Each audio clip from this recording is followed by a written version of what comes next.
علی عبادہ الذین اصطفیٰ فاعوذ باللہ من شرور انفسنا ومن سیئات اعمالنا من یہد اللہ فلا مضل له ومن یضلل فلا ہادی له واشہد ان لا الہ الا اللہ وحدہ لا شریک له واشہد ان محمدا عبدہ ورسولہ اما بعد فإن خیر الحدیث کتاب اللہ وخیر الہدی ہدی محمد صلی اللہ علیہ وسلم وشر الامور محدثاتها وكل محدثة بدعة وكل بدعة ضلالة وكل ضلالة في النار. اعوذ باللہ السمیع العلیم من الشیطان الرجیم من حمزہ ونفخہ ونفثہ. بسم اللہ الرحمن الرحیم. اللہم صلی علی محمد وعلی آل محمد کما صلیت علی ابراہیم وعلی آل ابراہیم انک حمید مجید. اللہم بارک علی محمد وعلی آل محمد کما بارکت علی ابراہیم وعلی آل ابراہیم انک حمید مجید. رب اشرح لی صدری ویسر لی امری واحلل عقدۃ من لسانی یفقہوا قولی. رب زدنی علما.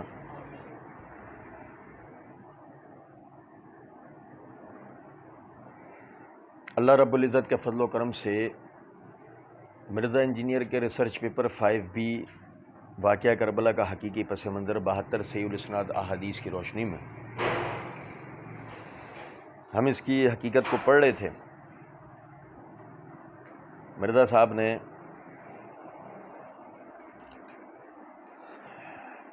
اس عنوان کے تحت کہ سیدنا علی بن ابی طالب رضی اللہ تعالی عنہ کو منبروں سے لعنت کرنے کی بدعت کب اور کس نے ایجاد کی، تو یہ آیا واقعی کوئی بدعت ایجاد ہوئی تھی یا مرزا صاحب نے صحابہ تابعین و تبع تابعین پر یہ الزام تراشی کی. اب تک کی جو ریکارڈنگز پچھلی جو گزری بھائیوں نے وہ سنی ہوں گی، اس سے اندازہ ہوا ہوگا کہ مرزا جی نے اس کے لیے ضعیف روایات کی بھرمار کر دی اور بھول گئے کہ مرزا جی نے ہر صفحے کے اوپر لکھا ہوا ہے فرقہ واریت سے بچ کر صرف قرآن اور صحیح الاسناد احادیث کو حجت و دلیل ماننے اور جھوٹی بے سند اور ضعیف الاسناد تاریخی روایات کے فتنوں سے بچنے والوں کے لیے. لیکن مرزا جی نے اس کو نبھایا نہیں. اپنا موقف ثابت کرنے کے لیے مرزا جی نے ضعیف الاسناد روایات اور بے سند روایات جیسے کہ ہم پڑھیں گے انشاءاللہ، مرزا جی نے اس سے بھی جو نا کوئی پشیمانی محسوس نہیں کی اور وہ نقل کر دیا اسے. مرزا جی نمبر 45 کا عنوان قائم کرتے ہیں اور کہتے ہیں کہ صحیح بخاری کے حدیث میں ہے کہ سیدنا برا بن عازب رضی اللہ تعالیٰ عنہ بیان کرتے ہیں کہ جب رسول اللہ صلی اللہ علیہ وسلم نے ماہ ذی القعدہ میں عمرے کا قصد فرمایا تو اہل مکہ نے آپ صلی اللہ علیہ وسلم کو مکہ مکرمہ میں داخلے کی اجازت سے انکار کر دیا. بالآخر فیصلہ یہ ہوا کہ آپ صلی اللہ علیہ وسلم بریکٹ میں آئندہ سال 3 دن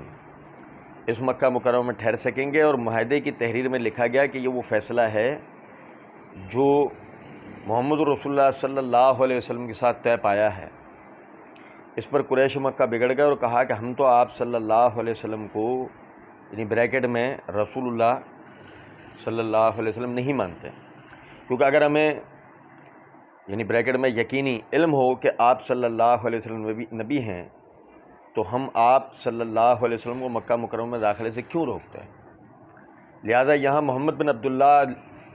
یعنی بریکٹ میں صلی اللہ علیہ وسلم لکھیں. آپ صلی اللہ علیہ وسلم نے ارشاد فرمایا میں اللہ تعالیٰ کا رسول بھی ہوں اور محمد بن عبداللہ بھی ہوں صلی اللہ علیہ وسلم. پھر آپ صلی اللہ علیہ وسلم نے سیدنا علی بن ابی طالب رضی اللہ عنہ سے ارشاد فرمایا لفظ رسول اللہ صلی اللہ علیہ وسلم مٹا دو. سیدنا علی بن ابی طالب رضی اللہ تعالیٰ عنہ نے بریکٹ میں مرزا صاحب نے بریکٹ دیا جذبات محبت میں عرض کی نہیں اللہ تعالیٰ کی قسم میں آپ صلی اللہ علیہ وسلم بریکٹ میں کے نام مبارک کے ساتھ لکھے رسول اللہ کو نہیں مٹا سکتا. چنانچہ آپ صلی اللہ علیہ وسلم نے معاہدے کی تحریر خود پکڑی، حالانکہ آپ صلی اللہ علیہ وسلم اچھی طرح لکھنا نہیں جانتے تھے. پھر لکھا یہ وہ معاہدہ ہے جو محمد بن عبداللہ صلی اللہ علیہ وسلم نے طے کر لیا ہے. مکہ مکرمہ میں کوئی ہتھیار لے کر نہیں آئیں گے سوائے ایک تلوار کے جو نیام میں بند ہوگی، اور یہ کہ اہل مکہ میں سے کوئی بھی آپ صلی اللہ علیہ وسلم کے پیچھے مدینہ منورہ جانا چاہے تو آپ صلی اللہ علیہ وسلم اسے نہیں لے جائیں گے اور اپنے ساتھیوں میں سے کسی کو نہیں روکیں گے اگر وہ اس میں مقیم ہونا چاہے۔ اس کے بعد مرزا جی نے یہ نشان بنائے ایروز کے،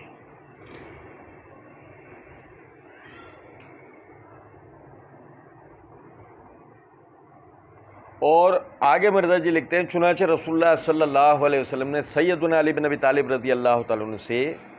بریکٹ میں بطور دل جوئی کے ارشاد فرمایا، اے علی تم مجھ سے ہو اور میں تم سے ہوں۔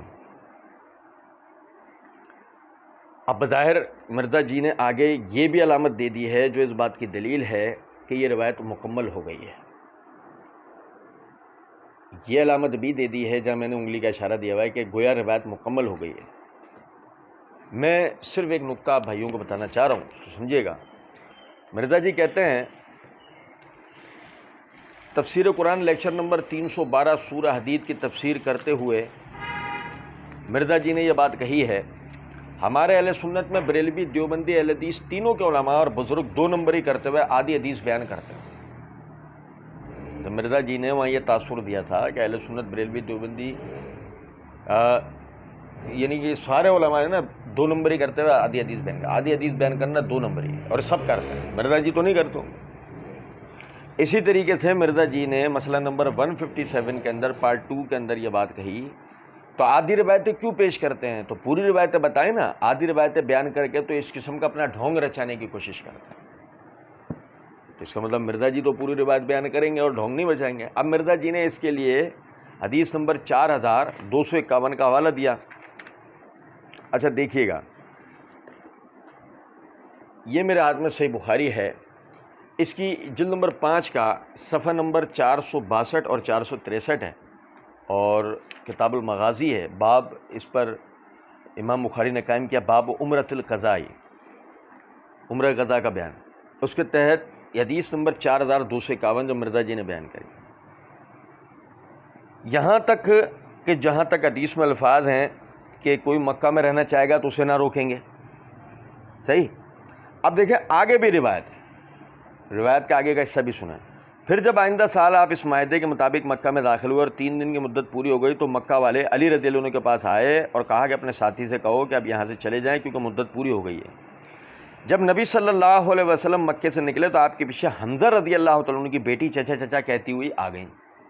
علی رضی اللہ تعالیٰ عنہ نے لے لیا اور ہاتھ پکڑ کر فاطمہ رضی اللہ تعالیٰ عنہ کے پاس لایا اور کہا کہ اپنے چچا کی بیٹی کو لے لو، میں اسے لے آیا ہوں۔ توجہ سنیں، تو علی، زید اور جعفر کا آپس میں اختلاف ہوا۔ علی رضی اللہ تعالیٰ عنہ، زید بن حارثہ اور جعفر بن ابی طالب، یعنی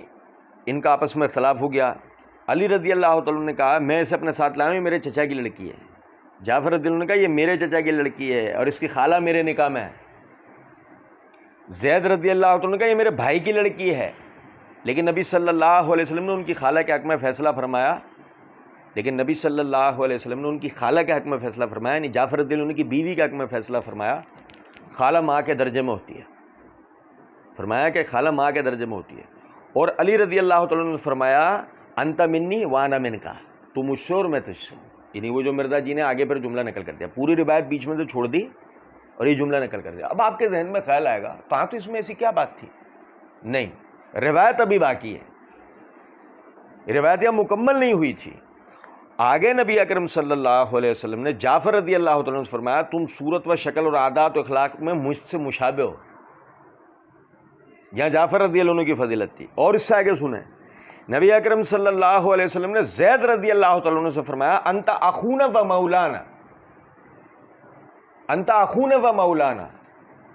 مرزا جی کے حساب سے اس کا جو ترجمہ بنے گا انت اخونا و مولانا، تو ہمارا بھائی، تو ہمارا دین میں بھائی، و مولانا اور مولا ہے۔ تو چونکہ مرزا جی پیچھے یہ روایتیں درج کر کے آ چکے ہیں کہ من کنت مولاہ فہذا علی مولا، کہ جس کا میں مولا ہوں اس کا علی مولا ہے، تو یہ حدیث تو بتاتی ہے کہ زید بھی مولا ہے۔ اب مرزا جی نے رافضیوں کی ڈگر پہ چلتے ہوئے کبھی بھی زید رضی اللہ تعالیٰ عنہ کو مولا زید نہیں کہا ہوگا، مولا علی کا گردان تو وہ گاتے رہتے ہیں، لیکن مولا زید کبھی بھی نہیں کہا، اس حدیث میں تھا لیکن مرزا جی نے اس کو دبا لیا کہ کہیں سامنے والا پڑھے اس کو یہ گمان گزرے کہ یہ تو فضیلت زید رضی اللہ تعالیٰ عنہ کے لیے بھی ہے، تو یہ ہمیں کیوں نہیں بتائی جاتی؟ مرزا جی نے پورے علماء اہل سنت کے لیے یہ بات کر دی کہ جی یہ احادیث چھپاتے ہیں۔ اگر مثال کے طور پر وہ احادیث چھپاتے ہیں تو یہاں آپ نے کیا کردار ادا کیا ہے؟ آدھی روایت پیش کر کے جو 2 نمبری آپ نے کی، جس کا آپ دوسروں کو تانا دیتے تھے، وہ کام تو آپ نے خود بھی کیا۔ پھر اس کے بعد مرزا جی آگے کہتے ہیں کہ جامع ترمذی کی حدیث میں ہے کہ سیدنا عمران بن حسین رضی اللہ تعالیٰ عنہ بیان کرتے ہیں کہ رسول اللہ صلی اللہ علیہ وسلم نے ارشاد فرمایا، علی مجھ سے ہے اور میں علی سے ہوں، اور وہ میرے بعد ہر ایک مسلمان کے ولی بریکٹ میں دلی دوست ہوں گے۔ اچھا آپ دیکھیں،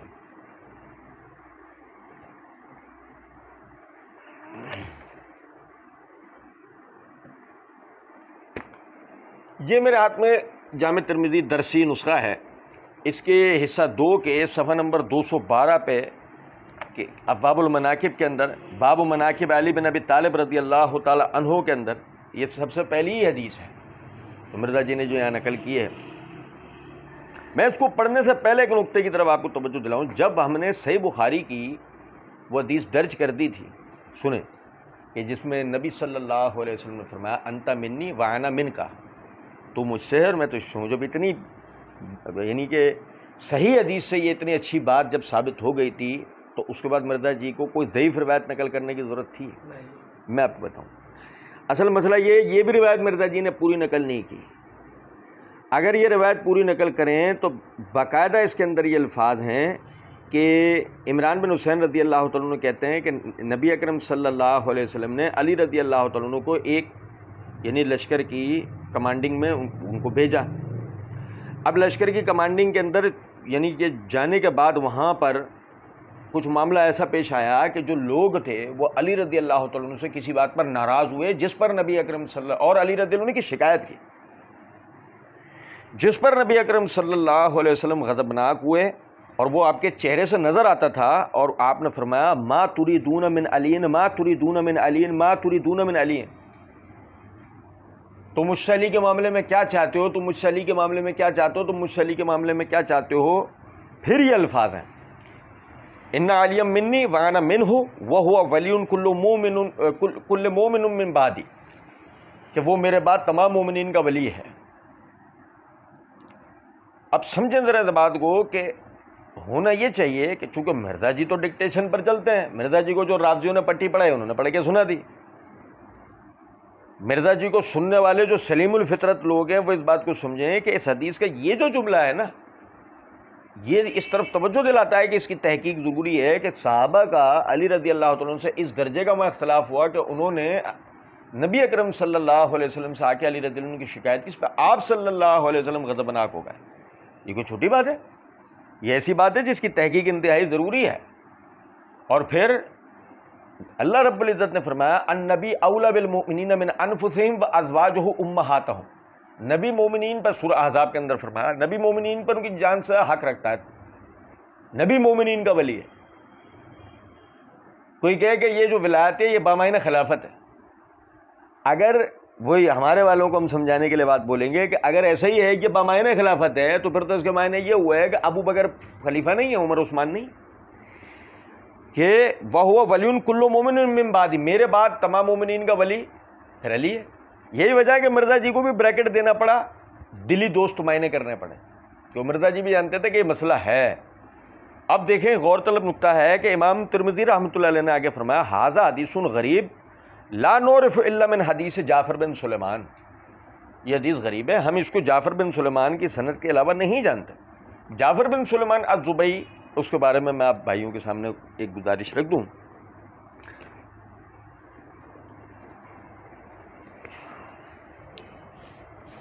یہ دیکھیے گا، یہ میرے ہاتھ میں میزان الاعتدال ہے، اس کی جلد نمبر 2 کا صفحہ نمبر 136، 137 اور 138 پر جعفر بن سلیمان الزبئی کے معاملات جو ہے وہ حالات وہ چل رہے ہیں۔ وہ کہتے ہیں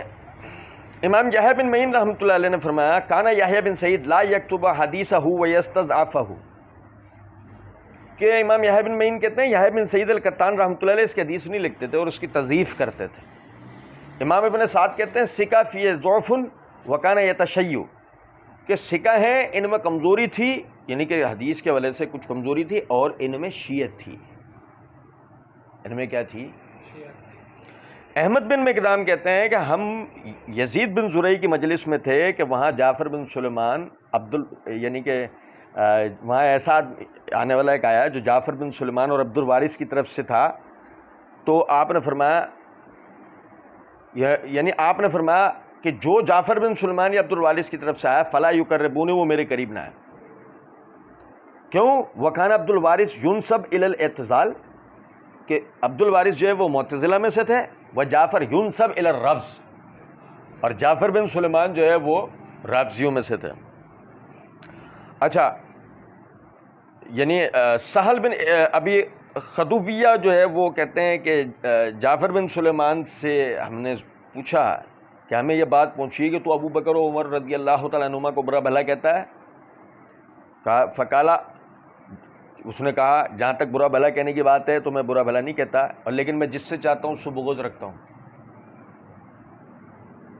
اس کا مطلب یہ خلفائے راشدین سے صحابہ سے بغض رکھتا تھا. امام ابن حبان رحمۃ اللہ علیہ نے بھی اس کو اپنی سند سے بیان کیا ہے، تو اس میں بھی الفاظ ہیں کہ وہ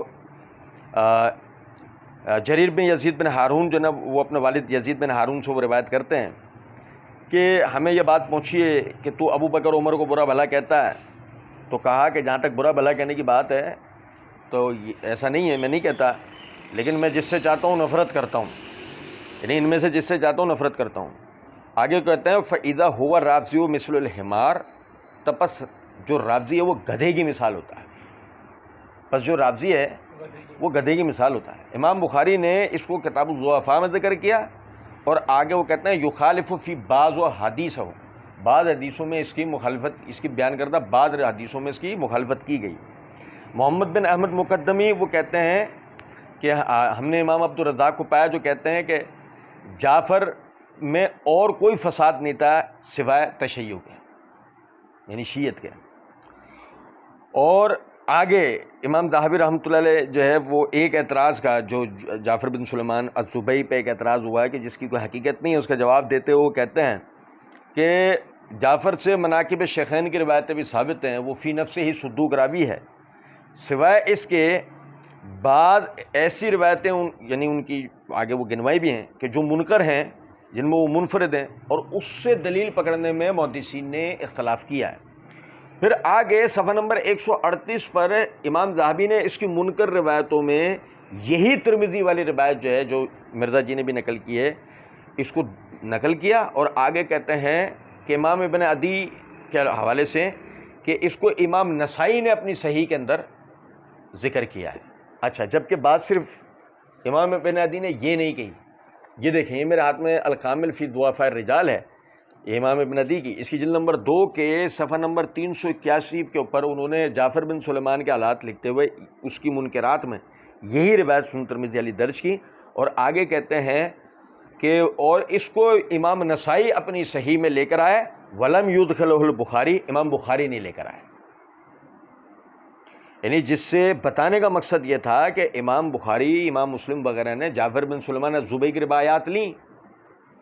لیکن اگر یہ روایت منکر نہیں ہوتی تو امام بخاری اس کو درج کرتے، لہذا یہ روایت منکر ہے. اچھا، پھر اس کے بعد آگے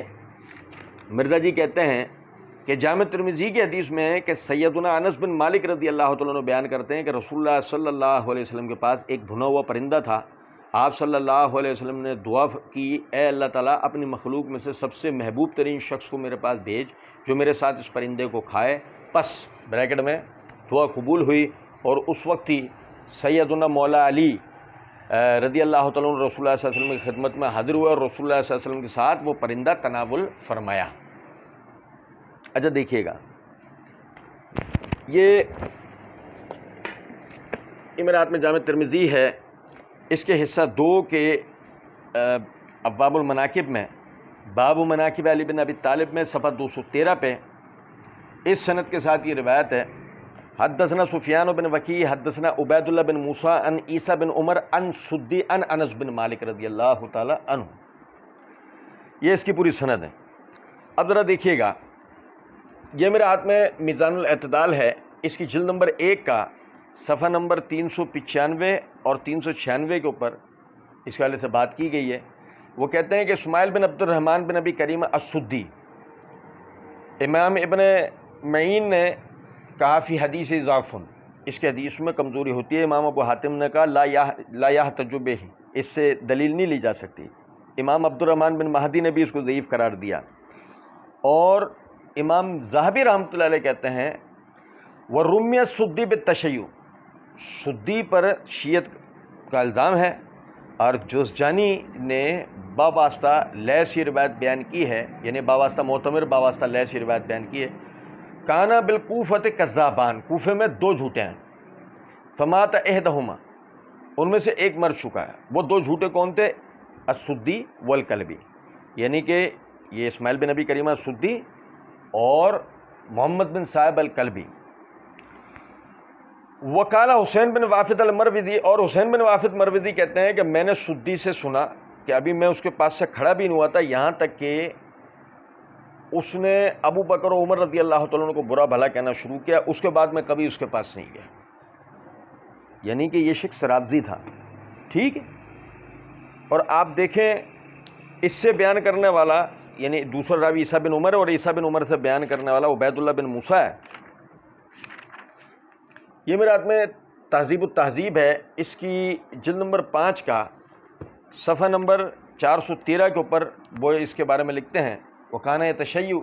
اس میں شیعت تھی، وَيَرْوِيَ أَحَادِيثُ فِي التَّشَيُّعِ مُنْكِرًا وَالضُّعَفَ بِذَلِكَ، شیعت کے حوالے سے، یعنی شیعت کو تقویت دینے والی اس نے منکر روایتیں بیان کی ہیں، اور وَالضُّعَفَ بِذَلِكَ عِنْدَ كَثِيرٍ مِّنَ النَّاسِ، اور اسی وجہ سے کثیر علماء نے یعنی اس کی تضعیف جو ہے نا وہ کر رکھی ہے۔ امام ابن حبان نے اس کو کتاب الثقات میں ذکر کیا اور کہا کہ اس میں تشیع تھا، یعنی یہ شیعت ہے۔ یعقوب بن سفیان نے بھی اس کو شیعہ قرار دیا، اور کہتے ہیں وَإِن قَالَ قَائِلٌ رَافضی لَمْ أَنْكُرْ عَلَيْهِ، کہ اگر کوئی اس کو رافضی قرار دے تو تب بھی ہم اس کا انکار نہیں کریں گے، اور وہ منکر الحدیث، اور وہ منکر حدیث سے بیان کرنے والا تھا۔ امام جوزجانی کہتے ہیں عبید اللہ بن موسیٰ یعنی کہ غالی اور بہت برے مذہب والا تھا، اور عجیب قسم کی روایتیں جو نا بیان کرتا تھا۔ امام ابو مسلم بغدادی جو ہے وہ کہتے ہیں کہ عبید اللہ بن موسیٰ جو متروکین میں سے تھا، اور امام احمد بن حنبل نے بھی اس کے تشیع کی وجہ سے اس کی روایتیں لینا ترک کر دی تھی۔ امام ابن کانے وہ اس کو کہتے ہیں کہ یہ شیعت تھی اس میں۔ امام ساجی کہتے ہیں صدوق تھا، کانا یفرط فی التشیع، کہ سچا تو تھا لیکن شیعت کے حوالے سے جو نا یہ افراط و تفرید کا شکار تھا۔ اور احمد بن حنبل رحمۃ اللہ نے کہا کہ اس نے منکر روایتیں بیان کر رکھی ہیں۔ تو یعنی آپ دیکھیں کہ سدی وہ یعنی کہ رافضی، اور عبید اللہ بن موسیٰ تو پکا رافضی، اور اس حوالے سے اس نے منکر روایتیں بیان کی ہیں، تو لہٰذا یہ بھی ضعیف اور منکر روایت تھی، اور محدثین نے اس حوالے سے کافی طویل کلام کیا ہے۔ میری حدیث طاہر کی اسنادی حیثیت کے حوالے سے ایک پوری ویڈیو ہے، وہ آپ بھائی دیکھیں، اس میں اس کی تمام اسانید کے اوپر جو ہے وہ بڑی زبردست جو ہے وہ بات کی گئی ہے، اللہ تعالیٰ کی دی ہوئی توفیق سے۔ اچھا، پھر اس کے بعد عبید اللہ بن موسیٰ نے جو ہے عبید اللہ بن موسیٰ سے سفیان بن وکی بن الجراح نے روایت کیا۔ امام بخاری کہتے ہیں یتکلمون فی الاشیاء لیکن نو ہو، محدثین اس کے اوپر جرا کرتے تھے ان روایتوں کو لے کے جس میں اس نے تلقین قبول کی ہے، اور امام ابو زرع کہتے ہیں اس سے مشغول ہونا صحیح نہیں ہے۔ پوچھا گیا کہ کیا یہ جھوٹ بولتا تھا؟ کہا کہ اس کا باپ جو ہے وہ نیک تھا۔ پھر آپ سے پوچھا گیا کیا سفیان جو ہے وہ جھوٹ کے ساتھ متہم ہے؟ تو کہا گیا ہاں، انہوں نے کہا ہاں یہ جھوٹ سے متہم ہے۔ امام نسائی کہتے ہیں کہ یہ قابل اعتبار نہ تھا، اور ایک دوسرے مقام پہ کہتے ہیں یہ کوئی چیز نہ تھا۔ امام ابن عدی کہتے ہیں اور اس کے سوائے نہیں کہ جو بھی بلا اس کی روایتوں میں آئی ہے وہ اس کے تلقین قبول کرنے کی وجہ سے آئی ہے۔ یہ وراق تھا، اور تلقین جو ہے قبول کرنے کے نتیجے میں موقوف روایتوں کو مرفوع بنا دیا کرتا تھا، اور مرسل روایتوں کو موصول بنا دیا کرتا تھا، اور بعض دفعہ پوری سندیں جو ہے وہ اس سے تبدیل ہو جایا کرتی تھی، تو لہذا یہ روایت بھی سندن ضعیف ہے۔ اس کے بعد مرزا جی آگے کہتے ہیں مستدرک حاکم کی حدیث میں کہ ام المومنین سیدہ عائشہ رضی اللہ تعالیٰ عنہ سے پوچھا گیا کہ رسول اللہ صلی اللہ علیہ وسلم کو لوگوں میں سب سے بڑھ کر محبوب کون تھا؟ فرمایا سیدہ فاطمہ رضی اللہ تعالیٰ عنہا۔ پوچھا گیا مردوں میں کون تھا؟ فرمایا ان کے شوہر، بریکٹ میں سیدنا علی بن ابی طالب رضی اللہ عنہ۔ جو بہت ہی روزے رکھنے والے اور شب زندہ دار تھے۔ اب آپ دیکھیں ذرا اس بات کو سمجھیے گا، مرزا جی ایک طرف تو لوگوں کو یہ تانا دیتے ہیں کہ بخاری مسلم کی روایتوں کو چھوڑ کر قصے کہانیوں کی طرف جانا، بخاری مسلم کی روایتوں کو چھوڑ کر تاریخ کی طرف جانا، بخاری مسلم کی روایتوں کو چھوڑ کر ضعیف روایت کی طرف جانا، اور ایک طرف مرزا جی بخاری مسلم کی روایتوں کے خلاف جو ہے نا وہ ضعیف روایتیں جو ہے نا وہ بیان کرتے ہیں۔ آپ اندازہ کریں، فاطمہ رضی اللہ تعالیٰ عنہ آپ کی پسندیدہ اور چہیتی بیٹی تھیں، کون نہیں جانتا، اور علی رضی اللہ تعالیٰ عنہ انتہائی جو ہے وہ نمازی روزہ دار اور اللہ کے بارگاہ میں جو ہے وہ قیام اللیل کرنے والے، اور اس میں قیام اللیل میں رونے والے اور اللہ کا تقوی اختیار کرنے والے، اس میں کس کو انکار ہو سکتا ہے؟ لیکن آپ یہ دیکھیں، یہ میرے ہاتھ میں مستدرک حاکم ہے، اس کی جلد نمبر 4 کا صفحہ نمبر 307 ہے، حدیث نمبر 4744 ہے، کہ جو مرزا جی نے بھی یہی حوالہ دے رکھا ہے۔ یہ اس سند کے ساتھ روایت ہے، حدثنی ابو بکر بن ابی دارم حدثنا ابراہیم بن عبداللہ العبسی حدثنا مالک بن اسماعیل الناہدی حدثنا عبد السلام بن حرب ان ابی الجحاف ان جمیع بن عمیر، آگے پھر وہ روایت۔ اب یہ جو جمیع بن عمیر ہیں، اس کے بارے میں یہ میرے ہاتھ میں میزان الاعتدال ہے، اس کی جلد نمبر 2 کے صفحہ نمبر 153 پہ، یعنی امام ذہبی رحمۃ اللہ علیہ نے اس کے حالات لکھے ہیں، کہتے ہیں قال البخاری، امام بخاری نے کہا اس میں نظر ہے۔ امام ابن عبان کہتے ہیں رافضیون یضع الحدیث، رافضی تھا، حدیثیں گھڑتا تھا۔ امام ابن نمیر کہتے ہیں کان من اکذب الناس، لوگوں میں سب سے بڑا جھوٹا تھا۔ امام ابن عدی کہتے ہیں عامۃ ما یروی لا یتابع علیہ، عام طور پہ جو روایت کرتا ہے اس میں اس کا کوئی بھی متابع نہیں ہوتا۔ یہ مطلب کذاب حدیثیں گھڑنے والے کی روایت کو مرزا جی نے بیان کرا ہے، اور مرزا جی وہاں پر یہ بھول گئے کہ صحیح بخاری کے اندر ہی امام بخاری رحمۃ اللہ علیہ نے، یہ صحیح بخاری ہے، اس کی جلد نمبر 5 کا صفحہ نمبر 106 ہے، کتاب فضائل اصحاب النبی صلی اللہ علیہ وسلم۔ امام بخاری رحمۃ اللہ علیہ نے اس کو باب قول النبی صلی اللہ علیہ وسلم لو کنت متخذا خلیلا، اس باب کے تحت حدیث نمبر 3662 کے تحت روایت کیا ہے۔ ابو عثمان بیان کرتے ہیں کہ مجھ سے حضرت عمر بن عاص رضی اللہ تعالیٰ نے بیان کیا کہ نبی کریم صلی اللہ علیہ وسلم نے انہیں غزوہ ذات السلاسل کے لیے بھیجا، تو عمر رضی اللہ تعالیٰ نے بیان کیا کہ پھر میں آپ کی خدمت میں حاضر ہوا اور پوچھا کہ سب سے زیادہ محبت آپ کو کس سے ہے؟ تو آپ صلی اللہ علیہ وسلم نے فرمایا عائشہ رضی اللہ تعالیٰ عنہ سے۔ میں نے پوچھا اور مردوں میں؟ فرمایا اس کے باپ سے، یعنی ابو بکر صدیق رضی اللہ تعالیٰ عنہ سے۔ پھر میں نے پوچھا اس کے بعد؟ فرمایا عمر سے۔ اس طرح آپ نے کئی آدمیوں کے نام لیے۔ اب دیکھیں ذرا سمجھیں اس نقطے کو کہ صحیح بخاری کی حدیث واضح کرتی ہے کہ آپ کو سب سے زیادہ محبت عائشہ رضی اللہ تعالیٰ عنہ سے اور خواتین میں، اور مردوں میں آپ کو ابو بکر صدیق رضی اللہ تعالیٰ عنہ سے، اور اس کے بعد آپ نے دیگر نام بھی گنوائے۔ مستدرک حاکم میں جمیع بن عمیر کذاب کی روایت میں یہ الفاظ ہیں کہ آپ فاطمہ رضی اللہ تعالیٰ عنہ سے سب سے زیادہ محبت کرتے تھے، اور ان کے شوہر سے یعنی علی بن ابی طالب سے۔ اب مرزا جی کو سننے والے جو سلیم الفطرت لوگ ہیں، ان کی جناب میں ہماری گزارش ہے کہ کیا بخاری کی روایت صحیح ہے یا اس کذاب کی مستدرک حاکم والی روایت، وہ خود فیصلہ کر لیں۔ اگر مثال ہے آپ فیصلہ یہ کرتے ہیں صحیح بخاری کی روایت صحیح، تو کیا یہ مرزا جی کے علم میں نہیں تھی؟ مرزا جی اپنے آپ کو بڑے محقق بنتے ہیں نا، کیا یہ مرزا جی کے علم میں نہیں تھی؟ اور اگر یہ مرزا جی کے علم میں تھی اور مرزا جی نے اس روایت کو یعنی درج کر دیا اور صحیح بخاری کی روایت کو چھپا گئے، تو بتائیے کہ مرزا جی نے یہاں پر 2 نمبری کی یا نہیں کی، جس کو مرزا جی 2 نمبری قرار دیتے ہیں۔ اچھا، پھر اس کے بعد دیکھیں مرزا جی آگے کہتے ہیں مسند ابی اعلیٰ المعجم الصغیر اور سنن نسائی کبریٰ کی حدیث میں ہے کہ سیدنا ابو عبداللہ الجدلی تابعی رحمہ اللہ بیان کرتے ہیں کہ ام المومنین سیدہ ام سلمہ رضی اللہ تعالیٰ عنہ بریکٹ میں انتہائی دکھی ہو کر مجھ سے فرمانے لگیں کہ رسول اللہ صلی اللہ علیہ وسلم کو منبروں پر گالیاں دی جاتی ہیں۔ میں نے عرض کیا کہ یہ یعنی بریکٹ میں انتہائی گستاخانہ اور کبھی فعل کیوں کر ہو سکتا ہے؟ تو انہوں نے فرمایا کیا سیدنا علی رضی اللہ عنہ اور ان سے محبت کرنے والوں کو گالیاں نہیں دی جاتی، جبکہ میں گواہی دیتی ہوں کہ رسول اللہ صلی اللہ علیہ وسلم ان سے محبت فرمایا کرتے تھے۔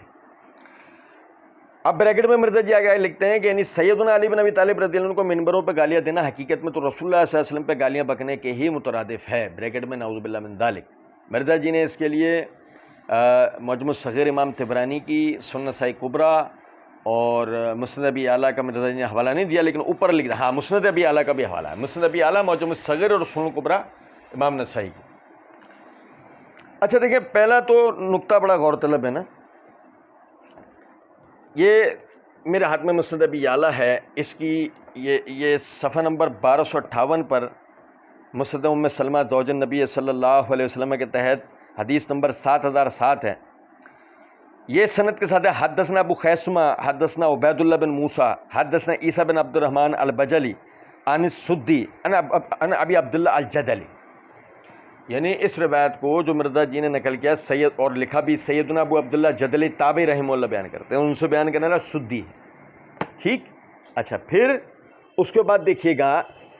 یہ معجم الصغیر کا جو مرزا جی نے حوالہ دیا، یہ معجم الصغیر کے اندر ہمارے نسخے میں صفحہ نمبر 517 اور حدیث وہی ہے 889 جو مرزا جی نے نقل کی۔ اس سند کے ساتھ ہے حدثنا محمد بن حسین ابو حسین القاضی حدثنا اون بن سلام حدثنا عیسیٰ بن عبد الرحمن السلمی عن السدی عن ابی عبداللہ الجدلی،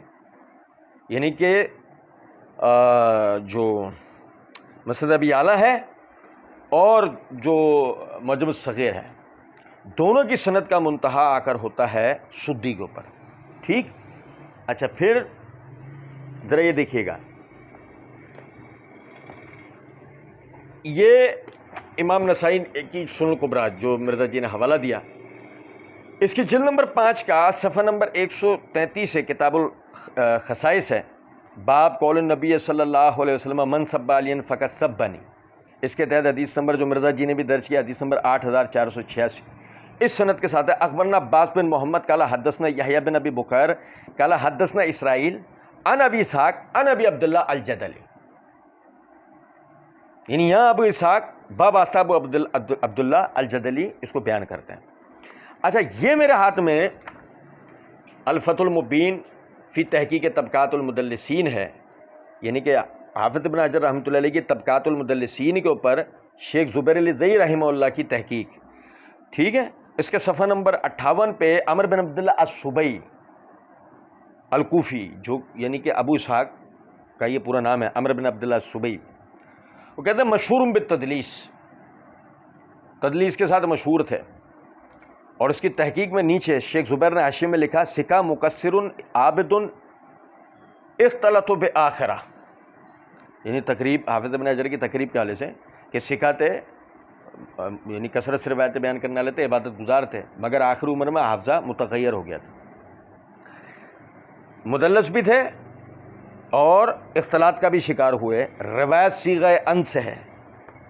اور سنیں ذرا اس بات کو، یعنی کہ ان ابی اسحاق ان ابی عبداللہ الجدلی روایت، اور مرزا جی یہ بات لکھتے ہیں کہ محدثین کا یہ پیٹ اصول ہے کہ مدلس راوی کی صیغہ ان سے روایت ضعیف ہوتی ہے، یہ کئی دفعہ مرزا جی کہہ چکے ہیں۔ اب غور طلب نکتہ ہے کہ مدلس راوی کی صیغہ ان سے روایت جب ضعیف ہوتی ہے تو مرزا جی نے یہ روایت یہاں درج کیوں کی؟ ایک بات اب ذہن میں خیال آیا کہ سدی نے تو ان کی مطابقت کر رکھی تھی، نہیں، ابو اسحاق کی ابو عبداللہ الجدلی سے ملاقات ثابت نہیں ہے، اور ابو اسحاق اس کو صیغہ ان سے وابستہ ابو عبداللہ الجدلی بیان کر رہے ہیں، اور دیگر کتب دیکھنے سے ہمیں پتہ لگتا ہے کہ وہ جو ابو عبداللہ الجدلی سے بیان کرنے والے تھے وہ سدی تھے، تو کم از کم ابو اسحاق نے تدلیس کرتے ہوئے سدی کا نام گرایا، اور سدی کے بارے میں نے ابھی بھی عرض کیا تھا، ایک دفعہ پھر میں یہ عرض کر دیتا ہوں، یہ میرے ہاتھ میں میزان الاعتدال ہے، اس کی جلد نمبر 1 کا صفحہ نمبر 395 اور 396 کے اوپر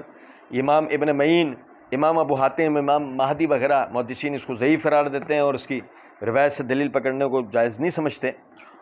اور امام ذہبی رحمۃ اللہ علیہ کہتے ہیں یہ مطلب اس پہ شیعت کا الزام ہے، لیس جو ہے ان سے سند کے ساتھ جو ہے امام جوزجانی نے روایت کیا کہ کوفہ میں 2 جھوٹے تھے، ایک سدی اور دوسرا کلبی، تو یہ سدی جو ہے وہ جھوٹ بولتا تھا۔ اچھا پھر آپ سمجھیں ذرا اس بات کو، ایک نقطہ غور طلب ہے،